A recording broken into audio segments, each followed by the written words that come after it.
La colusión, las prácticas abusivas y el llamado greenwashing son los mayores riesgos para la reputación de las empresas. Así lo determina un estudio que preguntó a los ejecutivos de sostenibilidad de firmas locales sobre cuáles son los mayores riesgos en cuanto a los cumplimientos de estándares de ESG. Vamos a hablar al respecto acá en Agenda Económica. Quiero saludar primero a la socia del área de propósito y ESG de Acerta, María Paz Cepelman. Gracias por estar con nosotros, María Paz. Gracias a ti, Nicolás, por invitarnos. Y también quiero saludar a Marcela Bravo, gerente general de Acción Empresas. Gracias por estar con nosotros, Marcela. Hola, Nicolás, muchas gracias. Feliz de estar aquí contigo. A ver, ¿por qué en conjunto decidieron hacer este estudio? Porque sabemos que las empresas que quieran tener estándares de empresa global, tienen que fijarse en los estándares ESG. María Paz, ¿por qué empezaron con esta encuesta? Para clarificar primero muy corto, ESG significa environment, o sea, medio ambiente, la S es de social y la G es de gobernanza, los gobiernos corporativos. Y son los estándares que las empresas están teniendo que cumplir, ¿cierto? Hoy día como demanda del resto de la sociedad, de los inversionistas, etcétera. Entonces lo que quisimos averiguar era qué importancia le dan desde dentro de las empresas los ejecutivos al cumplimiento de esos estándares, al monitoreo de esos factores que son distintos de los factores de producción normales de las empresas. Y cómo veían que se relaciona esto con la reputación, y los resultados son bien importantes. Nos hablan de que hay mucha conciencia del impacto que tienen estas dimensiones del quehacer de las empresas en su reputación y en su valor como compañías también. Marcela, ESG y los estándares son mucho más allá que un eslogan o que una moda, ya está internalizado en la estructura de las empresas y en el día a día. Creo que hay un grupo de empresas que están muy avanzados. Nosotros en Acción Empresas llevamos 23 años trabajando con las empresas en cómo incorporar esto en su modelo de gestión. Y yo creo que eso es interesante, esa transición desde considerar los temas como de responsabilidad social, como un tema como yo hago mi negocio y luego veo a quién dono esos recursos, a considerar estos temas en el negocio mismo, es la manera en la que hago mi negocio. Y yo creo que eso ha avanzado mucho y por supuesto tensionado por los inversionistas que han visto un riesgo real en aquellas empresas que no toman estas materias en su propia gestión, los consumidores, es decir, los grupos de interés. Como conclusión principal de la encuesta es que ustedes la hicieron a ejecutivos que están a cargo de sostenibilidad y de cumplir con los estándares ESG. El 89% declara tener conocimientos medios o altos de, obviamente, estos estándares. Tiene todo el sentido. Pero a mí lo que me llamó la atención es que el 60% dice que el rendimiento dentro del rubro, no dentro de las empresas, sino que dentro del rubro de cumplimiento de estándares ESG o de desarrollo, es bajo. Aquí me parece que son o autoexigentes o reconocen que todavía hay mucho camino por recorrer, Marcela. Creo que hay mucho camino por recorrer porque una cosa es que yo sepa las materias, claro, y otra es que gestione las materias. Entonces el desafío está en cómo ese conocimiento se traduce en acciones reales, en términos, por ejemplo, de cambio climático. Estoy midiendo mi huella, estoy viendo los riesgos específicos que significa la adaptación al cambio climático. En términos sociales, estoy viendo el impacto que tengo en mis comunidades, estoy generando diálogo permanente con ellos. Estoy desde gobernanza, que como bien partiste la entrevista diciendo, es el tema más relevante. Temas de colusión, ¿cómo estoy previniendo todos esos temas que de todas maneras van a tener un impacto enorme en la compañía si no lo estoy haciendo bien? Entonces, yo creo que el interés de los que responden es cómo llevar a sus organizaciones a hacer una transformación mucho más rápida, que es lo que necesitamos hacer. Y además es consistente porque en las empresas no necesariamente estos son conocimientos tradicionales de lo que era la gestión de las empresas, son conocimientos nuevos. Hay muchos temas que tienen que ver con conocimientos científicos, otros con conocimientos de dimensiones sociológicas, y eso no estaba incorporado dentro de la lógica de los ejecutivos de las compañías. Los directorios se capacitan hoy en día para ponerse a tono con estas nuevas temáticas. Claro, porque el ESG uno inmediatamente lo asocia a medio ambiente y por eso que el tercer riesgo que más se menciona es el greenwashing. Es decir, que a nosotros no nos vean como una empresa que realiza una temática o una acción para demostrar que estamos midiendo la huella de carbono o estamos tratando los residuos o estamos reutilizando el agua, que por favor no nos vean que lo estamos haciendo solamente para aparecer empresas que están preocupadas del medio ambiente. Exacto, Mariana. porque además, ¿cuál es la expectativa de los stakeholders o del entorno? La expectativa creciente es que el sector privado se haga cargo de la solución de los grandes problemas de la humanidad, del cambio climático, de la inequidad social, no que solamente mida su huella y compense sus emisiones. Entonces aquí también hay un mundo enorme de oportunidad de negocio. Entonces las empresas tienen que invertir. Veíamos ayer en un conversatorio que el costo para llegar a cumplir los objetivos de desarrollo sostenible al 2030 es de 135 billones de dólares.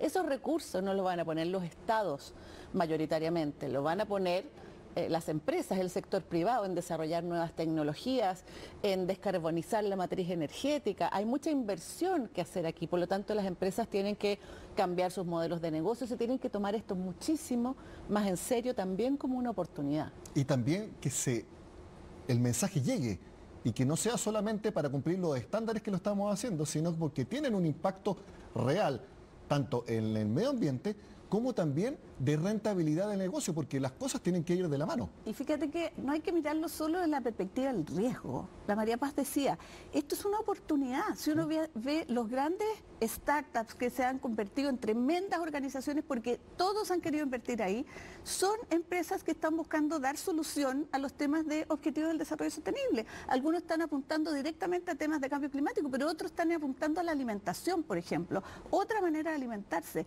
Otros están apuntando al bienestar, a mejor bienestar social. Entonces, también hay que, esa cantidad de plata está dispuesta, los inversionistas quieren poner las platas ahí. Por eso, además, es interesante ver cómo empiezan a confluir la opinión que están teniendo las personas al interior de las empresas, pero con lo mismo que los inversionistas ya estaban demandándonos.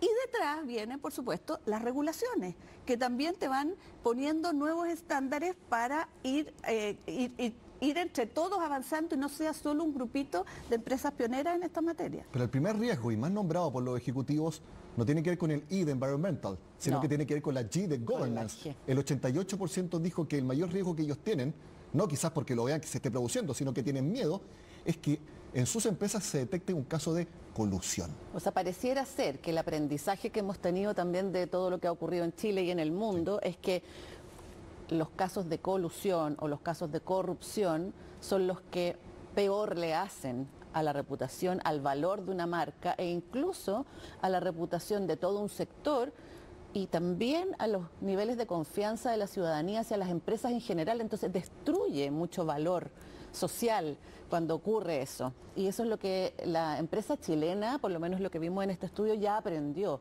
Los estándares, cómo han cambiado en 10 años, los estándares de control y de prevención de este tipo de conductas dentro de las compañías hay una diferencia del cielo a la tierra. De hecho, si tú ves, es el mayor preocupación que tiene. Pero por otro lado, nosotros hacemos muchos estudios de cuánto avance tienen. Y el más avanzado son los temas de gobernanza.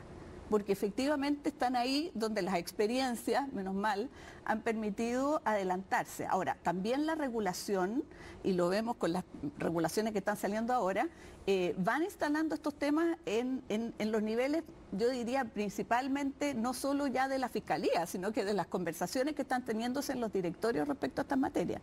Entonces, hay presión, y te lo decía recién, por los inversionistas, por los consumidores, pero también, por la regulación que te va apuntalando. Y muy cerca de colusión está con un 85% de la respuesta de los ejecutivos, miedo a que en su empresa se detecten prácticas abusivas. Es decir, que nosotros, por nuestro poder en la ley de oferta y demanda, podamos cobrarle a ustedes más o no responderle a tiempo una queja o no solucionarle un problema o cualquier tipo de práctica abusiva reiterada. Yo me imagino que a eso se refiere también esta preocupación. Claro, no a los errores puntuales que pueda tener cualquier proceso productivo, puede tener errores. Un esquema de práctica abusiva. ¿Sabes por qué? Porque no hay que olvidarse que lo primero que espera una persona de las empresas es que cumplan con la promesa del producto que están o servicio que están ofreciendo. Ese es el Entonces, tampoco hay que olvidar que una empresa puede estar súper preocupada a lo mejor de temas en temas ambientales, pero resulta que a sus propios clientes no les está cumpliendo con la promesa que hace. Entonces, ese es un desde. Eso no ha cambiado. Eso sigue siendo el principal dolor que tiene la sociedad en general con las empresas. Ahora, entonces, es importante también que aquí hay un proceso de transformación cultural de lo que es la empresa tradicional, ¿cierto? Y el ejecutivo tradicional. Si esto uno lo compara con la lógica que tienen los emprendedores, que son normalmente jóvenes, que como decía Marcela, están generando estas startups, ellos ya vienen con la mentalidad de generar triple impacto. Cualquier cosa que ellos hagan como negocio, ellos se autoexigen que genere impacto económico, social y ambiental, y si no, no les interesa. Ahí hay un cambio también generacional y de mentalidad súper importante. ¿Ustedes creen que los ejecutivos jóvenes, los emprendedores, los que están generando empresas, ya vienen entonces con estos conceptos internalizados de que no hay que ser corrupto, de que no hay que coludirse, de que hay que proteger lo mayor posible el medio ambiente, de que no hay que ser obviamente abusivo con los clientes? ¿Eso ya lo tienen incorporado de acuerdo a todos los escándalos que se han visto en Chile y el mundo en el último tiempo? Yo creo que sí, que hay un cambio de mentalidad. Incluso eso le pasa a las empresas grandes, que si quieren captar también los mejores talentos, hoy día tienes que tener claros que el 50%, una encuesta que vimos hace poco, de las personas que rechazan un trabajo tiene relación con que esa empresa no está trabajando temas de sostenibilidad en su organización. Entonces, no solo es un tema de riesgo, como lo decía anteriormente, en todos los ámbitos que hemos analizado, sino también es que no voy a tener a los mejores talentos. Y si una empresa está comenzando en los startups, obviamente esos temas están incorporados. Muy presente. También otro riesgo que se detectó con un 77% de las respuestas es el menoscabo a comunidades. Y aquí, ¿cómo podemos entender el concepto de menoscabo? De que también, no sé si la palabra es intencional, pero de que una manera sistemática se pasa a llevar a las comunidades donde están, porque no creo que se refiera solamente a un impacto ambiental específico en una de las comunidades donde esté emplazado. Yo creo que es algo más profundo que eso. Ojo, quiero precisar que más que vean que existe ese riesgo, es cuán importante es ese riesgo para la reputación. Lo que nos están diciendo los que responden es, si eso se produce, el riesgo para la reputación de la empresa es muy alto. Y lo hemos visto en Chile, en las zonas de sacrificio. Es un poco injusto desde una perspectiva, porque lo que contestan las empresas es, yo cumplo con las leyes. Muchas veces cumplen con las normas, pero eso no basta, los efectos son acumulativos y generas una serie de impactos ambientales, sociales, sobre la salud de las personas, etcétera, y eso daña enormemente su reputación. Entonces las empresas empiezan a tener que a gestionar mucho más allá de lo que las normas les piden. Y ese es un terreno muy complejo, muy pantanoso. ¿Cuánto más? ¿Por qué? ¿A qué estoy obligado realmente? Me habría gustado entender esto antes de hacer mi proyecto de inversión. Es la incertidumbre lo que te lleva a tener una gestión menos eficiente en ese sentido. ¿Te fijas? Entonces, están enfrentadas hoy día las empresas a esta cosa media subjetiva de cómo hago para no dañar una comunidad en la medida en que las regulaciones no me lo están pidiendo expresamente. Y ahí hay una oportunidad, porque fíjate que hay ejemplos clarísimos donde se produce un diálogo permanente con una mirada de largo plazo, no específica por un proyecto, sino que yo con mi comunidad la conozco, sé quiénes son y con ellas converso permanentemente. Esa relación es súper virtuosa. Nos queda un poco para el último tema que a mí también me llamó la atención y que es muy atingente con lo que estamos viviendo hoy en día. Ven como riesgo la falta de transparencia tributaria. Es decir, en las empresas ya se está tomando con mucha mayor seriedad el que yo como corporación tengo que pagar los impuestos que corresponde.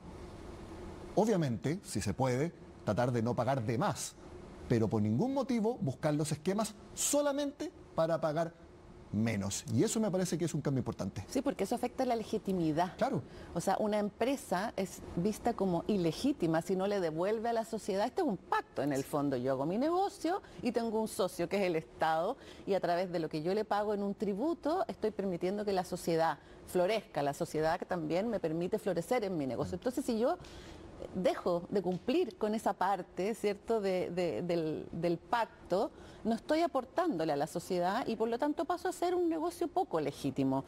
Eso hay que entenderlo profundamente y yo creo que el empresariado chileno eso también lo entendió hace bastante rato. Y yo creo que también hay un desafío desde el Estado de transparentar para qué se usan esos impuestos, porque yo creo que todos estamos felices de pagar más impuestos si sabemos que eso va a tener un impacto positivo. Entonces, yo creo que por un lado, como te decía, las personas quieren sentirse orgullosas de las empresas en las que trabajan. Y ese orgullo, porque no hay que olvidar que las empresas son las personas que constituyen esa empresa. Entonces, en la medida que vemos un impacto positivo de esos recursos, como decía María Paz, le estamos devolviendo a la sociedad parte de los recursos que estamos utilizando para producir el propio bien de esa empresa. Lo que está claro es que cumplir los estándares ESG no es un deseo. Es un desde para todas las corporaciones, tanto en Chile como en el resto del mundo. Y no es fácil, es un camino difícil en el que hay que trabajar muchísimo, o sea, no es trivial. María Paz Eppelman, socia del área a propósito en ESG de Acerta, gracias por estar con nosotros. Gracias a ti, Nico, y a CNN por esta conversación. Muchas gracias. A Marcela Bravo, gerente general de Acción Empresas. Muchas gracias, Nicolás. Conversación de ESG. Con eso terminamos la agenda económica de este miércoles. Sigan con nosotros acá en CNN Chile.